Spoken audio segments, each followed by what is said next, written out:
Ladies and gentlemen, CocoSports.com proudly presents the Boom Boom Room, and of course I am the sexiest man on all Everyday Wrestling Radio. That's right, Boom Boom here, shaking the room live from the RVA, talking about Richmond, Virginia. Well, kids, if you're looking down here and you're wondering why Boom Boom here, I'm really not advertising this because it's just kind of a laid-back show I want to do. I'm going to talk about New Japan Pro Wrestling's Dominion 2015 in Osaka-jo Hall. In Japan. All I can say is just wow. If I had to describe this pay-per-view in one word, it would just be wow. I got a huge buzz off of this over the weekend. Of course, Coco, he did a short show talking about the main event, which, in my opinion, deserves to at least be in the conversation for match of the year. This pay-per-view, I believe, needs to be in the conversation for pay-per-view of the year. We thought, New Japan had it locked up on January 4th with Wrestle Kingdom 9, but you need to take a look at Dominion. A lot of people were saying it was like the perfect card. There was not a bad match, and to be honest, I'd be hard-pressed to disagree. I'm not going to try to give away too much because I like the whole purpose of this would be I want to encourage you to watch it, but there are some things you need to know going into this. One, first and foremost, there is no English commentary on this. There's no Matt Stryker. There's no Jim Ross. Everything is in Japanese. Now, some of the natural sound you hear coming in, there is, natural sound of, a lot of the introductions are done in English. When the competitors go to the outside of a ring and they start counting, that's done in English. Some of the graphics you see that pop up on there will be some English in there. So it's not like you're going to be completely lost, but all the commentary is going to be in Japanese. Now, if you're like, well, I really don't follow, New Japan a lot, Boom Boom, I don't know, but it's like, look, you really don't need to follow it. I really haven't watched a lot of New Japan Pro Wrestling since January of Wrestle Kingdom 9, and I was able to follow everything just fine. I was able to follow they had little video packages, and even though you can't understand what they're saying, you kind of get the gist of everything. So you'll have a ballpark idea of what's going on, and maybe the fact that you can't understand the commentary makes it better because, I think WWE would be a hell of a lot better if we couldn't understand JBL and Michael Cole every fucking Monday night. But anyway, I'm not going to drag it to that. I'm going to just say, hold it up to New Japan. Another thing, it is long. It is about roughly 4 hours, which is, I know, an hour longer than other pay-per-views you're used to. So right now, you can probably find it online. You can get it on New Japan World. A subscription to them costs like roughly $8.50 American. $8.50 a month. That's if you want to go that route. If you want to find it via Internet Magic, it's on there. There's a few places you can find it. You can find the full show. It's worth a watch. I would probably recommend you break it up into chunks so you can digest it a little bit easier, absorb what the action of what's going on. So if you want to marathon it, that's great. If not, like me, I had to watch it over the course of 2 days because, with my work schedule, I had to just watch it whenever I could when I got a download. I probably should have done it over 3, but I did it over 2 days. So, but anyway, that's completely up to you. And so without further ado, let's take a look at the card. Now, there was a pre-show match that comes on here. It's a 10-man tag. If you don't watch this, you're really not missing out. But if you want to, just have a little fun, it's kind of a popcorn match. It's a 10-man tag. Don't ask me to name all 10 guys in there. I'm not that good. But, it started out kind of slow because you're thinking, how are you going to work all 10 guys in? Well, it kind of picked up there towards the end, and it ended. So if you want to skip it, you're really not going to be missing out. It's not technically part of Dominion, but it's like the pre-show with WWE. So if you want to watch it, great. It's kind of entertaining. If you don't beat yourself up over it. Okay, the first match here is a 3-way for the IWGP Junior Heavyweight Tag Team titles. You have the defending champions, the Young Bucks, Nick and Matt Jackson, defending against Roppongi Vice, That's Rocky Romero and Trent Beretta versus reDRagon, Kyle O'Reilly and Bobby Fish. Those two gentlemen, of course, from Ring of Honor. I'm gonna try not to give away too terribly much because, again, I want to encourage everybody to watch this for yourself. This match was actually pretty good. I was familiar with all three of these tag teams. The Bullet Club, being represented by the Young Bucks, play the obvious heels in this. They start off, trying to, cheating a little bit, tagging in and out, trying to keep out of the ring. It really started off slow, but as the match progressed, it started picking up. There was a lot of near falls, a lot of high flying stuff. And I think it was the perfect match to kind of kick off the pay-per-view with, to kind of get everybody in the mood. You know what? I mean, you're going to, by now, I'll tell you what, if you don't want to know who's winning in these matches, just, I've spoken my piece on this. So if I spoil anything else past this point, you kind of got yourself to blame. I'm not going to give away like everything that happened, but I'll just kind of give you the gist of it and let you know who won. And then maybe you can make a determination if you want to watch this pay-per-view or not. But the Young Bucks get the win. They hit the more bang for your buck on Rocky Romero to get the pin. Great opening match. Definitely worth a look. And believe it or not, no Japanese people in the opening match. So kind of crazy. Next, we had a tag team match. We had the Bullet Club. And be prepared to hear about the Bullet Club because they're representing a lot in this. They're the hottest stable right now in professional wrestling. Fact. So you're going to hear a lot about the Bullet Club in this review. But the Bullet Club here, this was represented by Yujiro Takahashi and Bad Luck Fale, taking on Naito and Honma. This was kind of like an odd couple thing. Apparently, Naito in this, or Naito, excuse me, the Stardust Genius, the guy who does, this. He's done some kind of heel turn or something. He's kind of grown like a little scruffy goatee. He refused to take off his shirt for the match. Was wearing a ball cap. And Honma is kind of, sort of, like the Santino Marella of New Japan Pro Wrestling. He's a kind of a favorite guy. Kind of does a few comedy spots. His thing, one of his shticks is he always tries to hit like this diving headbutt that 9 times out of 10 doesn't hit. And of course, you get the Bullet Club, obviously united here with Takahashi and Bad Luck Fale. By the way, that chick that Takahashi brought to the ring, holy shit, dude! I'm going to fucking Japan, dude. That's what the fucking girls look like in Japan. I'm just watch the pay-per-view, watch the match just for that. Takahashi is kind of sort of like a mixture of Val Venus and Edge. They call him Mr. Rated R. He always comes out with scantily clad women. He I guess boasts his sexual prowess, if you will. But this match was Honma wrestling the majority of the match. Naito really not wanting to get involved, wanting nothing to do with Honma. Eventually he gets in, then's kind of reluctant to tag Honma back in. But eventually, and I thought, okay, the Bullet Club's going to run over him. But no, Naito and Honma worked together just enough to kind of make things click. Honma eventually got the pin on Takahashi. I think it was a great contrast to styles. I hit him with that diving headbutt, and Naito just, yay, whatever I want, and walked out by himself. It's not a bad match. I think this was actually the shortest match of the night. This one went just a hair under 9 minutes, so I think it's worth watching. The next we had Shibata versus Sakuraba. Now, both of these guys I like. Shibata, why this guy is not more popular in New Japan, I don't know. I mean, the guy's got a great look, great physique. The guy can fucking wrestle. He's got an MMA background. And I mean, come on, that's what he does in his spare time. He's a pro wrestler. And to show you how badass this guy is, he fights MMA in his spare time. It's a hobby. When he's not done wrestling, when he's done wrestling people, he goes beats up people for real in the octagon. I mean, that's the kind of guy that Shibata is.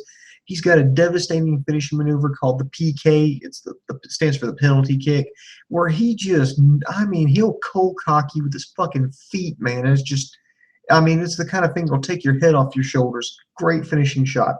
Sakuraba, he's an older guy.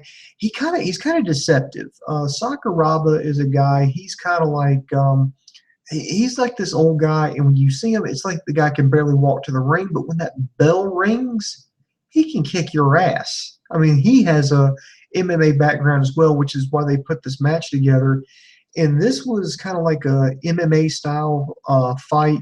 I mean, it wasn't a shoot. It wasn't real, but when you can get me excited about basically a, and I hate to use this term, so please don't hate me for it, but a fake MMA fight. I mean, you guys are doing something here, because Shibata is like the Mr. Miyagi of New Japan. He's like this old guy. You're thinking, oh, this guy can't do much, but he can kick your ass. He had a great showing out there. Shibata eventually got the win with the PK. If you're a fan of MMA this isn't like like a Brock Lesnar where he goes in there, does like a Kimura, and okay, this is an MMA fight. No, these guys both have MMA backgrounds, and you could tell they really worked it in there. A lot of chokes, a lot of locks. Definitely worth your time to watch. I think it was a great match, and I really hope this has started something big for Shibata. If I'm a promoter, if I work over here in the U.S. and I'm trying to bring in Japanese talent, Shibata's the first person I call, bar none. I like this guy. Why he's not bigger in Japan, I don't know. I would love to see him make some kind of run for a singles title in New Japan. Next, coming up here, it was for the IWGP Junior Heavyweight Championship. Kenny Omega, also of the Bullet Club, taking on the guy who just won the Best of the Super Juniors tournament, Kushida, one half of the Time Splitters. Kenny Omega, long time, known guy in the independent circuit, wrestled all over the United States, was big in Japan.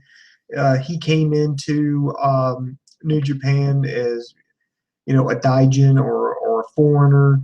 And he's like, oh, no, I'm not here. I'm just here because competition. He winds up joining the Bullet Club, gets known as the Cleaner because he wants to, quote unquote, clean up the junior heavyweight division.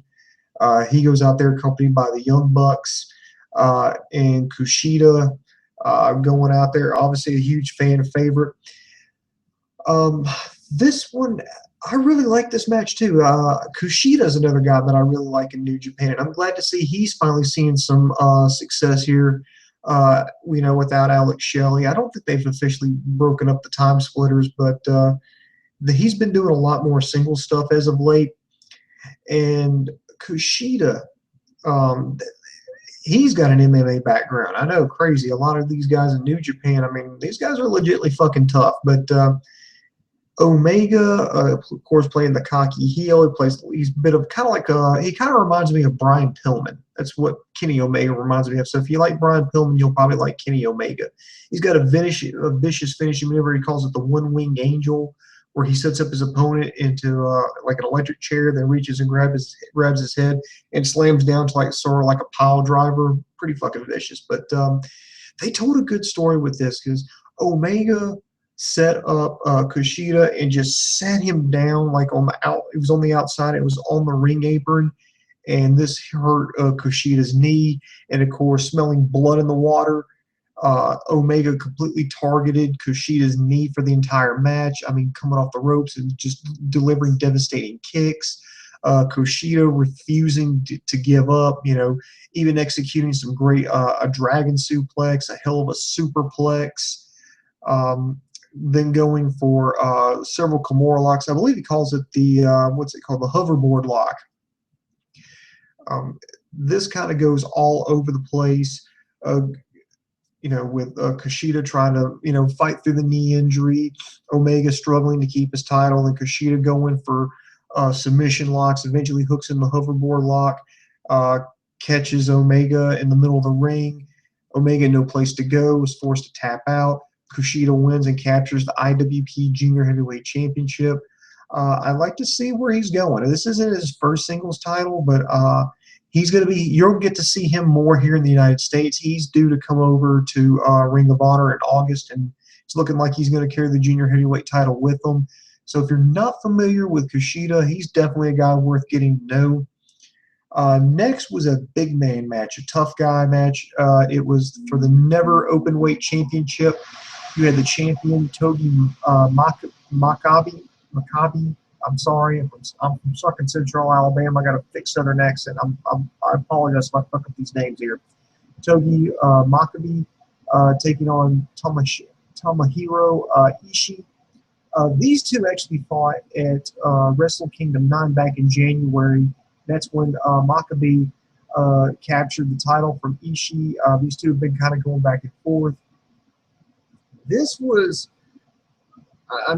just big men beating the crap out of each other. Makabe absolutely, in my opinion, destroyed Ishii. He wore him down. I mean, these two were standing tough to tough. It's kind of like two big guys who know they're tough and they want to prove who's the tougher among them. And it's just one of those, how much can you take? I mean, these two were standing face to face, delivering just vicious fists to each other. And just absolutely pounding the crap out of each other. Ishii selling a shoulder injury because, of course, he's recovering from a shoulder injury. The doctor, New Japan's doctors, showing concern, even like they were about to stop the match, but they kept it going, and Makabe just kept eventually wailing on Ishii, eventually delivering a diving, just jumped off the rope and just kicked him right in the back of the fucking head and got a pin, got the win. That was just like, if you like big guys who are just tough and kick the crap out of each other, you will like this match. If not, it's still worth watching because these guys can actually move around, especially for gentlemen their size. Next here we had the IWGP World Heavyweight Tag Team Championships on the line. You had the Kingdom. That's Matt Bennett and Matt Taven being accompanied by Maria, of course, from Ring of Honor, taking on the Bullet Club. Again, the Bullet Club here being represented by the Machine Gun Carl Anderson and Dot Gallows with Amber Gallows. That's the Bullet Babe. This match here was, it's all Americans here going at it for the IWGP World Heavyweight Championships. It's actually kind of funny here because the Kingdom, even though they're heels in Ring of Honor, these guys actually wrestle as faces in New Japan, so that's why they have the Kingdom has the new shirts in Ring of Honor saying "Big in Japan, boot everywhere else," or "Boot in America," and that's why they made that shirt. They were pretty much they're over. I'm not a huge fan of Carl Anderson. Following the whole angle is these two, Anderson and Gallows, lost the tag team titles to the Kingdom, and Carl Anderson's been on done this storyline where he's in love with Maria and he's trying to get her attention, and he's got a crush. Basically he's crushing on her like like you would crush on like an older girl, like say you're in the 6th grade and you crush on one of the girls in 7th grade, kind of like that. This was more of an American style, and by that there was a lot of shenanigans. Of course, the Bullet Babe getting involved, Maria providing some distractions there. Eventually, it backfired on him, and Maria took one hell of a super kick and got knocked the fuck out on the outside. And I tell you, it's not been Maria's month. In the past month, I think she's had the shit beat out of her like 3 times. Involving matches with her husband. That's right. She's actually married to Mike Bennett. And this was it was kind of more of a done for entertainment value, because a lot of these Japanese matches, they're hard hitting, they tell a story. This was kind of more entertainment, and of course that's kind of what we're known for in Japan. Americans, our style of wrestling, we're known for more of the shenanigans, for the outside interference. We're known for disqualifications, countouts, people just walking out. There's that over-the-top grandiose behavior. That's what we're known for in Japan. And so it's a big contrast to Japanese wrestling, which is more about the technicality. It's more about the athleticism. It's more about, the crowds are very polite. They don't jump up and cheer. They don't hold up signs like we do here in the United States. I mean, they're good crowds. Don't get me wrong. I'm not knocking the Japanese crowds. They're great people, great crowds, and I would love to go catch a show out in Japan with this. But so that's what kind of separates us, and so that makes us natural. Makes Americans or Gaijins, foreigners, natural villains over there. So they kind of played it. They were, but eventually they managed to isolate. The Bullet Club isolated Matt Taven, hit him with 3D, then picked him back up, hit him with their finishing maneuver, the Magic Killer. They get the 1, 2, 3 and win back their championships. Do I think this is the end for Bennett and Taven and in New Japan? Maybe for now. I think they're going to come back on this side of the pond, and they need to get the belts off of them. I'm interested to see what tag teams they're going to put together. I'm hoping Killer Elite Squad gets back together and tries to at least challenge them. I think they need some just different challengers right now. So next we had Tanahashi versus Toru Yano. This match here, I think what separated this is Tanahashi is often compared, he's basically called the John Cena of New Japan. And by that, I mean he's immensely popular. He's always out on top. And he's promoted the right way, unlike our John Cena. What separates this is kind of like with our John Cena, Tanahashi is not in the picture right now. So to kind of keep him on the card, and they put him with Toru Yano, which is kind of like I don't want to say he's a comedy wrestler, but he's known for some odd behavior. He always comes to the ring with like a DVD or a CD. Maybe he's promoting stuff, or maybe that's just his shtick. I don't know. I don't speak or can read Japanese, so I don't know the reason behind that. He's takes a few nips, alcohol, a little flask, and he's known for some reckless behavior, using chair shots. And much like our John Cena, Tanahashi this time is in a lower level feud right now. This is kind of like the blow-off match. Yano tried to avoid, tying up with Tanahashi early, stepping out through the ropes, trying to get people, trying to get the referee to back off of him. Eventually, started cheating by, taking the cover off the turnbuckle, and eventually that backfired because he ran into the turnbuckle. Doing that, shoving the referee on the ropes to knock Tanahashi off the top rope, crotching him. I mean, and that was kind of a funny spot in my opinion. I'd really never known the Japanese for like toilet humor or lowbrow humor, but they were selling like a lot of low blows, and it's like, they were selling injuries, but it was injuries to the groin area. There was one point where Toru Yano threw the referee in front of Tanahashi, and he took a splash.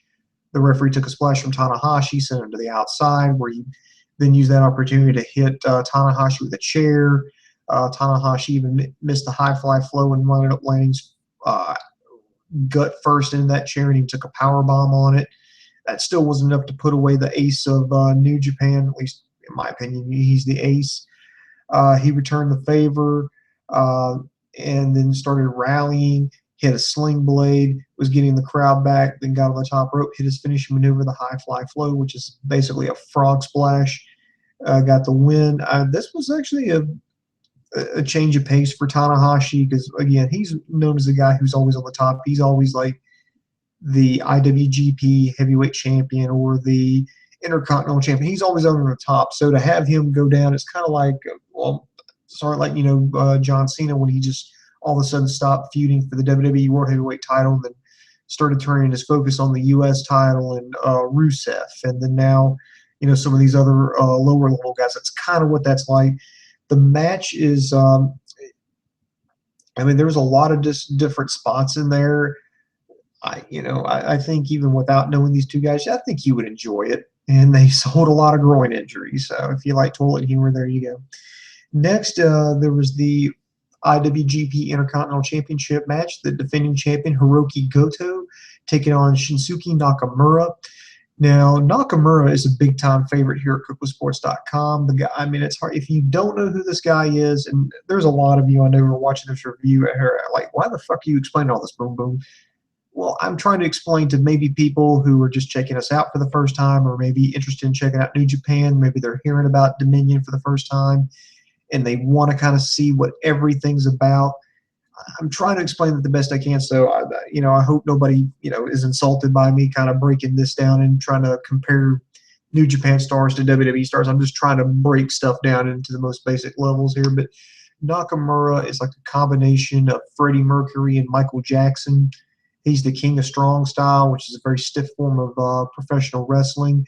Hiroki Goto, another guy, I was actually shocked to see this guy get a huge push. Now, he captured the IWGP tag team titles with Shibata at Wrestle Kingdom 9 earlier this year. And that was actually a great match if you want to check that out. But I'm interested. I'm kind of glad to see that Goto's getting a push on his own as a singles wrestler. This match was all over the place. I mean, these two they went in that ring and they beat the hell out of each other. It's like they knew that they weren't in the main event, but they were going to make the main event, work to have to beat them. Goto and Nakamura just completely, putting it all out there. A lot of punches, suplexes. You got to beware of the running knee, which Nakamura does, called the Bamai. And forgive me if I just fucked that Bamai knee. I think I just fucked that up. Forgive me here. They eventually go. What is it? They had the crowd just completely going. Goto's got this finishing maneuver. It's kind of like a suplex-like maneuver called the Shouten, and eventually got the pin. This was definitely a match you need to watch. So if you actually watch like the last hour of the pay-per-view, I think you're going to get your money's worth. And Goto's definitely got to watch. These guys hit power bombs, second rope spots. The crowd was completely into it. A lot of near falls. Every time they would kick out, boom, the crowd would pop. And that's pretty good if you can get a Japanese crowd. Almost on their feet. That's really good. It's definitely one of the highlights of the evening. Then we get to the main event. Now, Dave spoke on this at length. This is why he's feeling a lot less butthurt these days, is because his favorite star won on this one. But you had the leader of the Bullet Club, the phenomenal AJ Styles, taking on the Rainmaker, Kazuchika Okada. And this is for the IWGP World Heavyweight title. As I said at the top of this review, this is definitely, if it's not match of the year, it belongs in the conversation.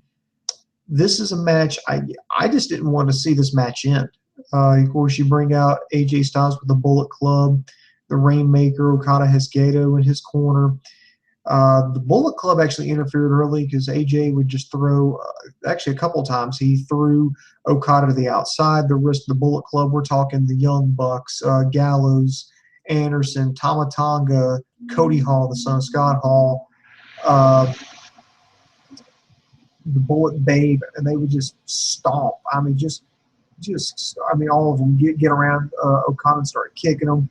Eventually, they got caught. The referee threw them out. There was actually a funny spot where the referee looked towards, threw out the Bullet Club, turned towards AJ Styles, told him to suck it, and then told the Bullet Club to suck it and get the hell out of there. So he threw them out.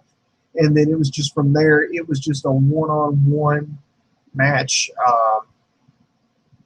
It's going to be hard for me to describe this match, but imagine counters to counters.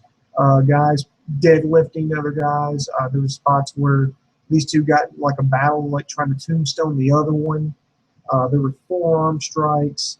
And just the last 35 seconds of the match, just all those near falls, the great sequences, is just, it's mind blowing. It's up on YouTube as well as this main event. So if you just want to watch the main event, just Google AJ Styles versus Okada Dominion 2015. It should pop up. This match is just, it's under 30 minutes. it's definitely, you know, I don't want to use the 5-star ranking all that much because I feel like it's cliche. It's like, oh, that was great. It was 5 stars. But if you give that to everything, then it means nothing. But this is one of those, I'm going to say it was, if it wasn't a 5-star match, it was damn near a 5-star match. I mean, these guys just kept going, and I was sucked into it. I was surprised how fast the time went by. I mean, these two, I mean, were countering each other's moves. AJ Styles absolutely on top of his game. Okada, you know, career, you know, kayfabe wise has been going through ups and downs. He lost at Wrestle Kingdom 9. He lost his challenge to Tanahashi. Then kind of went through a slump, and then eventually started to build back up. And now he's back on top of the world again.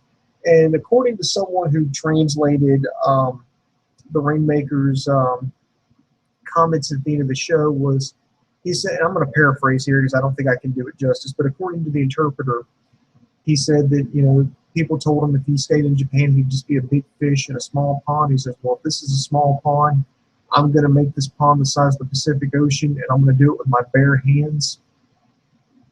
I mean, this is, yeah, and I believe he's headed back to the United States come August and taking the IWGP Heavyweight Championship with him there when he does some, I believe he's going to do some shows for Ring of Honor this summer, and I'm actually looking forward to it. So, look, I'm sorry, I really can't do this match justice. I know Coco's did a video specifically on this match. You can watch that if you want to get a little bit more of the blow-by-blow. But I'm just going to say, watch this match. If you consider yourself a wrestling fan and you only watch one match, I would say watch this one. There is no match on this card that I don't recommend. In fact, I think the whole pay-per-view is worth a watch.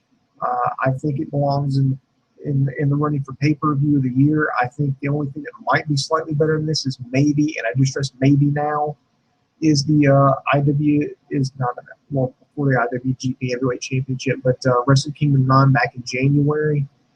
That should be in the running. In Dominion here should definitely be in the running. The main event should be at least a candidate for match of the year. Amazing match. And you know what? I'm gonna, since a few of you, if you're watching this far, you're probably a fan of Coco Sports. I'm gonna play a little fact or fiction with you. 2 fact or fiction questions, and then I'm gonna wrap this bad boy up and see if you got any questions or comments. So if you got any questions, be sure to get them in here. Fact or fiction? Fact or fiction? AJ Styles is in the prime of his career now. Fact or fiction? The other fact or fiction would be the Bullet Club will go down among the NWO, and the Four Horsemen is one of the greatest wrestling factions of all time. Those are my 2 fact or fiction. So look, from those 2 statements, is it fact or is it fiction? So reviewing the pay-per-view, this 3-way tag team match for the junior heavyweight tag team titles at the beginning at the start of the pay-per-view. I think it's a great way to start off the pay-per-view. It picks up towards the end. The tag team match featuring Bullet Club versus Naito and Honma. It's better than what you think it was going to be. Shibata versus Sakuraba is a great match. IWGP Junior Heavyweight Championship match is fucking awesome. Tells a great story. The Never Open Weight, if you're a huge fan of, like, you know, big man wrestling or just tough guys who can actually fucking go, that's definitely worth a watch. The IWGP World Heavyweight Tag Team Champions, it's about the right length. It's a little bit more entertaining and kind of American, which you would probably care to see on a Japan show, but it's still a pretty good match. Not horrible by any means. The Tanahashi versus Toru Yano is worth a watch. I like both of these guys. I like Tanahashi and Toru Yano. The Intercontinental Championship, I think it solidifies Haruki Goto as a single star. I'm actually kind of shocked to see Nakamura lose twice in a row, but Nakamura's still going to be cool at the end of the day. He's still going to be popular, and I think he actually does Goto a favor and gets him over, and I think you need to watch how they do that. And the main event is just mind-fucking-blowing. There's just no other way to put it. It's just amazing. I guess maybe you could shit on this if you're bound and determined to do it, because I know when people say, "Oh, yeah, that was amazing, that was the best," then you kind of you're kind of biased and you look at it differently. And I hope that doesn't ruin, because a lot of times, we build up this image in our mind that can't, this hype that really can't, whatever happens, can't live up to the expectations. But I think this one was a great pay-per-view. If you're not a big fan of New Japan Pro Wrestling, I still think you'll enjoy it.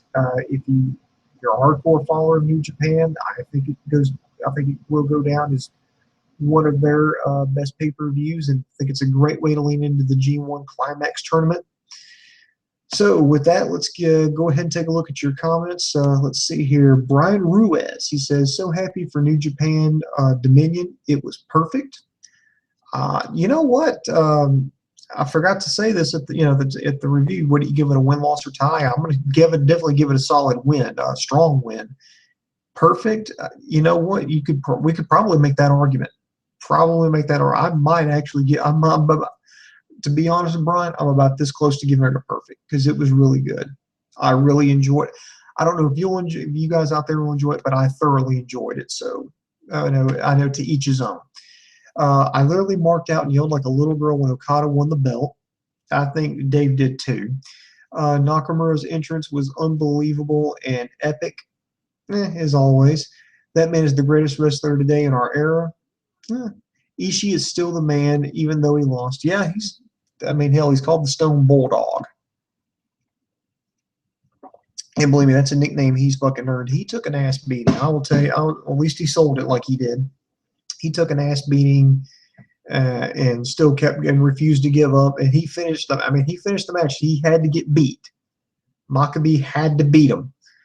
I died of laughter when the Young Bucks slipped on the stage.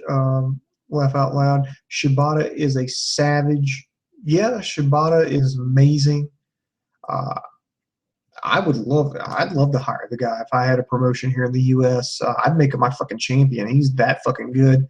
Fuck Yano, but hey, coming from an Okada fan, it was payback for losing to Tanahashi at Wrestle Kingdom. Still love Tana, and I'm a huge fan, but feuding with Yano is depressing. However, I think it's about Tanahashi needs to rest up in preparation for G1 and fighting Hiroshima. I don't know. Do you want to see? I don't know if I want to see that rematch. I don't know if I want to give that away. I want to see. I wouldn't mind seeing somebody new kind of come up to the G1 Climax.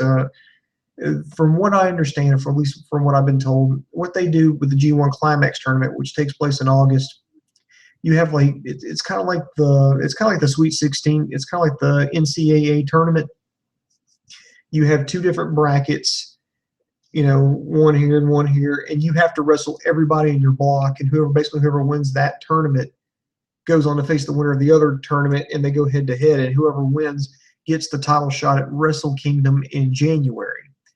Why do they do this in August? Because apparently I think that's when everybody goes on vacation. I don't know if it's mandatory or whatever. You'd have to ask Coco on that one.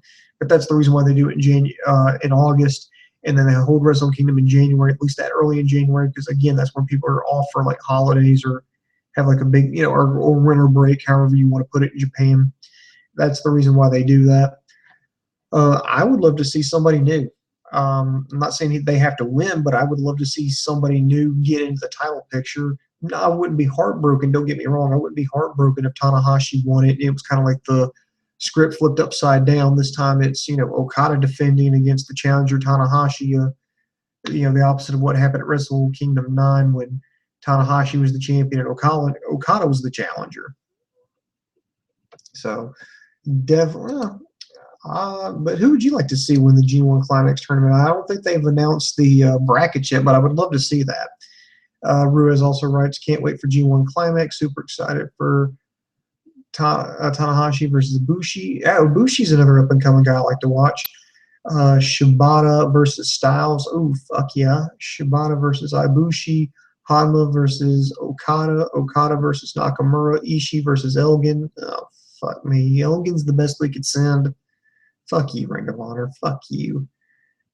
He goes, I pray to God Ibushi versus Nakamura for the finals. Ooh, that's Ibushi versus Nakamura. I wouldn't mind, and I actually wouldn't mind seeing Nakamura make one last run for the title. I think that would definitely be I'd pay to see that. Nakamura versus Okada for the title. Whew. Both guys are two of my favorites. If that happens, it would be the best G1 ever.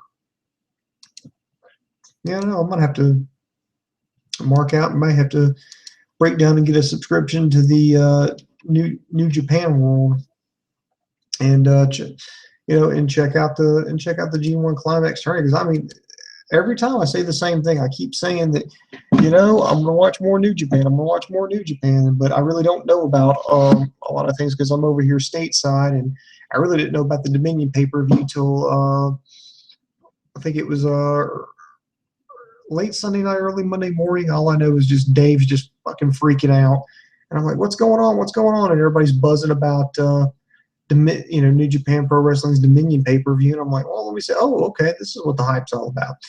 So, all in all, guys, I would tell you to go check it out. And speaking of checking out things, I would suggest you go check out KOCoSports.com.